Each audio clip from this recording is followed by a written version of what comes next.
Tahun 1959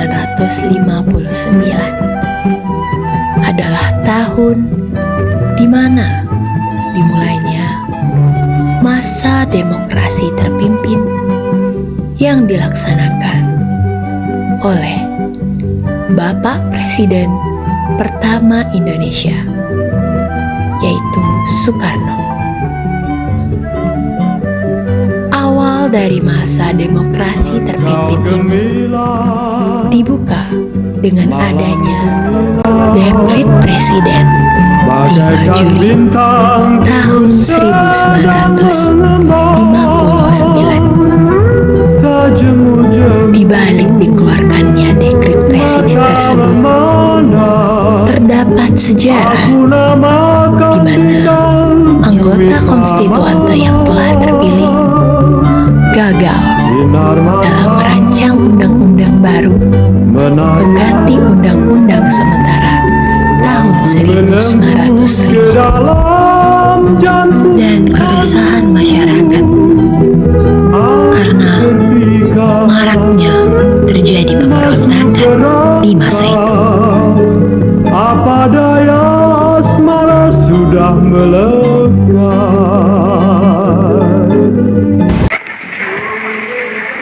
Selamat kepada anggota konstituen yang telah terpilih.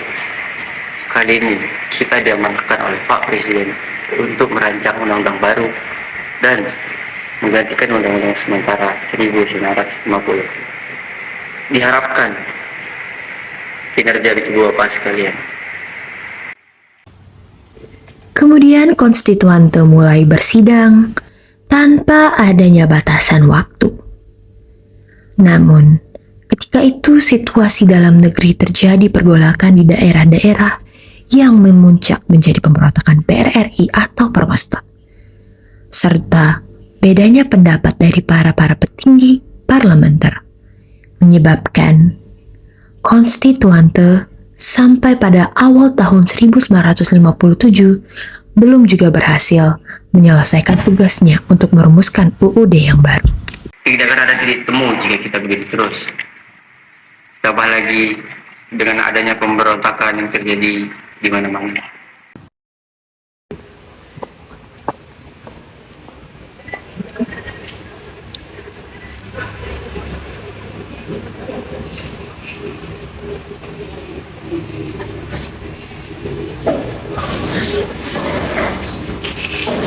Assalamualaikum warahmatullahi wabarakatuh.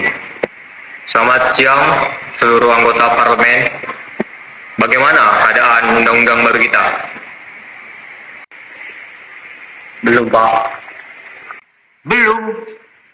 Kita sudah berapa lama merancang undang-undang ini?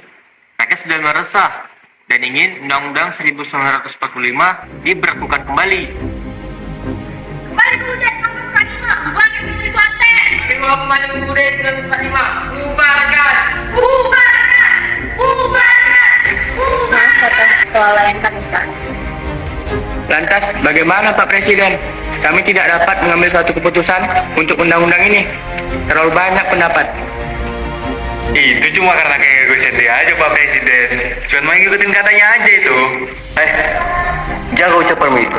Kita sedang di hadapan Presiden. Bagaimana kalau kita mengembalikan saja Undang-Undang 1945? Saya tidak setuju, Pak.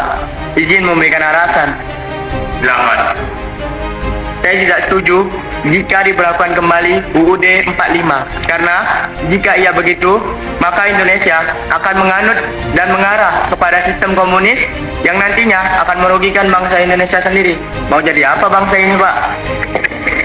Dari mana komunisme itu merugikan rakyat? Kita semua ini sama-sama bekerja sama. Jika komunisme itu bisa berjaya untuk Indonesia, tentu pasti bakal menguntungkan. Dari mana Undang-Undang 1945 itu bersifat komunis? Anda jangan memberikan pendapat yang tidak masuk akal seperti itu. Sudah. Kelakuan saya pemungutan suara. Pemungutan suara akan dilaksanakan pada tanggal 30 Mei 1959. Pada tanggal 30 Mei tahun 1959, diberlakukanlah pemungutan suara atas akan dikembalikannya Undang-Undang 45 atau tidak. Di dalam pemungutan suara yang pertama ini, terdapat 269 orang yang setuju dan 199 yang tidak setuju. Namun, dikarenakan jumlah quorum yang tidak sesuai, pemungutan suara ini diberlakukan kembali pemungutan suara lagi. dan diulang kembali pada tanggal 1 sampai 2 Juni tahun 1959. Namun pada akhirnya semuanya tetap gagal. Pemungutan suara lagi-lagi tidak memenuhi jumlah quorum yang seharusnya.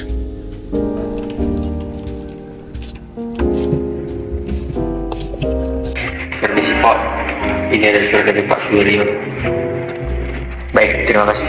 Pada tanggal 16 Juni tahun 1959, Jenderal TNI Suwirjo mengirimkan surat kepada Presiden untuk dapat mendekretkan kembali Undang-Undang 1945 dan pembubaran konstituante. Kami sendiri terpaksa menempuh satu-satunya jalan untuk menyelamatkan negara proklamasi. Bahwa kami berkeyakinan bahwa Piagam Jakarta tertanggal 22 Juni 1945 menjiwai Undang-Undang Dasar 1945 dan adalah merupakan suatu rangkaian kesatuan dengan konstitusi tersebut. Maka atas dasar tersebut di atas, kami Presiden Republik Indonesia, Panglima Tertinggi Angkatan Perang, menetapkan pembubaran konstituante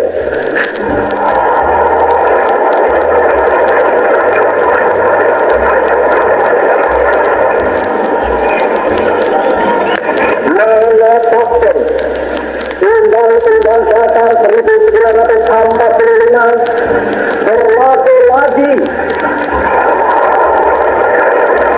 bagi segenap bangsa Indonesia dan seluruh tumpah darah Indonesia, terhitung mulai hari tanggal penetapan detik ini dan tidak berlaku lagi Undang-Undang Dasar sementara.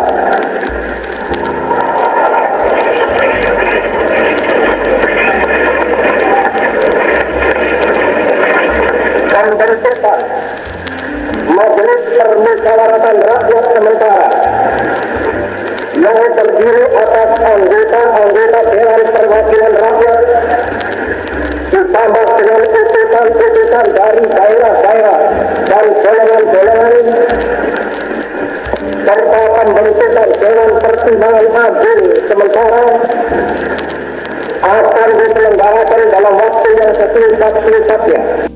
Dan sekian dari kelompok 1. Semoga Anda bahagia selalu.